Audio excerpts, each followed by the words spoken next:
18ನೇ ಆವೃತ್ತಿಯ ಪ್ರವಾಸಿ ಭಾರತೀಯ ದಿನದ ಅಂಗವಾಗಿ ಒಡಿಶಾದ ಭುವನೇಶ್ವರದಲ್ಲಿ ನಾಳೆಯಿಂದ 3 ದಿನಗಳ ಸಮಾವೇಶ ಆಯೋಜಿಸಲಾಗಿದೆ. ಪ್ರಧಾನಿ ನರೇಂದ್ರ ಮೋದಿ ಗುರುವಾರ ಸಮಾವೇಶವನ್ನು ಅಧಿಕೃತವಾಗಿ ಉದ್ಘಾಟಿಸಲಿದ್ದಾರೆ. ವಿದೇಶಾಂಗ ವ್ಯವಹಾರಗಳ ಸಚಿವ ಡಾ ಎಸ್ ಜೈಶಂಕರ್, ಕ್ರೀಡಾ ಸಚಿವ ಮನ್ಸುಖ್ ಮಾಂಡವೀಯ, ಗಜೇಂದ್ರ ಸಿಂಗ್ ಶೇಖಾವತ್, ಶೋಭಾ ಕರಂದ್ಲಾಜೆ ಸೇರಿದಂತೆ ಕೇಂದ್ರ ಸರ್ಕಾರದ ಹಲವು ಸಚಿವರು ಪಾಲ್ಗೊಳ್ಳಲಿದ್ದಾರೆ. ಕಾರ್ಯಕ್ರಮದಲ್ಲಿ ದೇಶ ವಿದೇಶಗಳ 10,000ಕ್ಕೂ ಅಧಿಕ ಪ್ರತಿನಿಧಿಗಳು ಪಾಲ್ಗೊಳ್ಳಲಿದ್ದಾರೆ.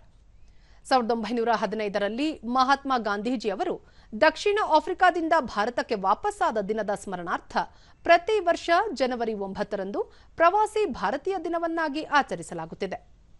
ಪ್ರಸಕ್ತ ವರ್ಷ ವಿಕಸಿತ ಭಾರತಕ್ಕೆ ಪ್ರವಾಸಿ ಭಾರತೀಯರ ಕೊಡುಗೆಯನ್ನು ಕೇಂದ್ರೀಕರಿಸಿ ಕಾರ್ಯಕ್ರಮಗಳನ್ನು ಆಯೋಜಿಸಲಾಗಿದೆ.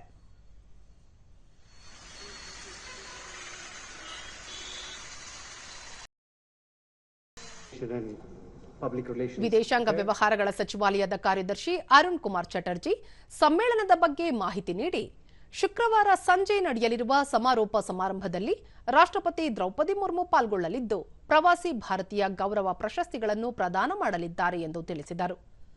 ಸಮ್ಮೇಳನದಲ್ಲಿ ವಿವಿಧ ವಿಚಾರಗಳ ಕುರಿತ ಪ್ರದರ್ಶನ ಮಳಿಗೆಗಳು, ಕಾರ್ಯಕ್ರಮಗಳನ್ನು ಆಯೋಜಿಸಲಾಗಿದೆ. ಒಡಿಶಾದ ಸಂಸ್ಕೃತಿ ಪರಂಪರೆಯನ್ನು ಬಿಂಬಿಸುವ ಕಲಾ ಮೇಳಗಳು, ಭಾರತೀಯ ಸಂಸ್ಕೃತಿಯನ್ನು ಅನಾವರಣಗೊಳಿಸುವ ಸಾಂಸ್ಕೃತಿಕ ಕಾರ್ಯಕ್ರಮಗಳು ನಡೆಯಲಿವೆ ಎಂದು ತಿಳಿಸಿದರು. The last Pravasi Bharatiya Divas was held at Indore in January 2023 in partnership with the state government of Madhya Pradesh.